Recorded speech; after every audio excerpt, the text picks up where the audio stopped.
ಹೋಗ್ಲಿ ನಿಮ್ ಫ್ರೆಂಡ್ಸ್ ಬಗ್ಗೆ ಹೇಳಿ ಸರ್. ಒಂದ್ ಜಮಾನ್ದಾಗೆ ನಾನು 1000 ರೂಪಾಯಿ ನೋಟನ್ನ ಇಂಜಿನ್ ದೇಬ್ನಾಗ ಇಟ್ಕೊಂಡು KSRTC ಬಸ್ ಅಲ್ಲಿ ಹೋಯ್ತಿದ್ದೆ. ಯಾವ ಶೋಕಿನೂ ಇಲ್ಲ ಸರ್. ನನಗೆ ತುಂಬಾ ಜನ ಪ್ರಪೋಸ್ ಮಾಡ್ತಾರೆ, ಆದ್ರೆ ನನ್ಗೆ ಯಾವ ಶೋಕಿನೂ ಇಲ್ಲ. ಇವಾಗ ಹುಡುಗಿರ್ ಸವಾಸಕ್ಕೆ ಹೋಗಲ್ಲ. ಹುಡುಗಿರ್ ಸವಾಸಕ್ಕೆ ಹೋದ್ರೆ ನೆಮ್ಮದಿಯಾಗಿ ನಾವು ಉದ್ಧಾರ ಆಗಕ್ಕಾಗಲ್ಲ. ನೋಡೋಕೆ ಸಿಂಪಲ್ ಆಗಿದ್ದಾರೆ ಅಂತ ಅನ್ಕೋಬೇಡಿ, ತುಂಬಾ ದೊಡ್ಡ ವ್ಯಕ್ತಿ.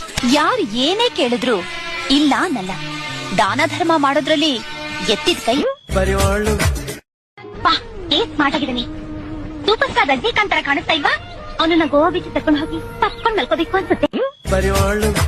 ಹೆಣ್ಣು ನನ್ಗೆ ಡಾಕ್ಟರ್ಗಳು, ಇಂಜಿನಿಯರ್ಗಳು ಒಪ್ತಿರ್ತಾರೆ. ಏನಕ್ಕಂದ್ರೆ ಅಷ್ಟು ಸ್ಮಾರ್ಟ್ ಆಗಿರ್ತೀನಿ. ಕಾಲೇಜ್ ಲೈಫಲ್ಲಂತೂ ಅಮೀರ್ ಖಾನ್ ಅಂತಾನೆ ಕರೆಯೋರು.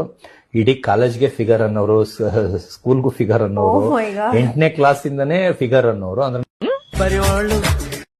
ಆಹಾ, ನೀವು ಬುದ್ಧಿಲಿ ಜಾಣ, ಧೈರ್ಯದಲ್ಲಿ ರಣಧೀರ, ಶಕ್ತಿಲಿ ಅಂಜದ ಗಂಡು, ನೀವು ಮಹಾನ್ ಕಲಾವಿದ, ನೀವು ರಸಿಕ, ಛಲಬಿಡದ ಹಠವಾದಿ.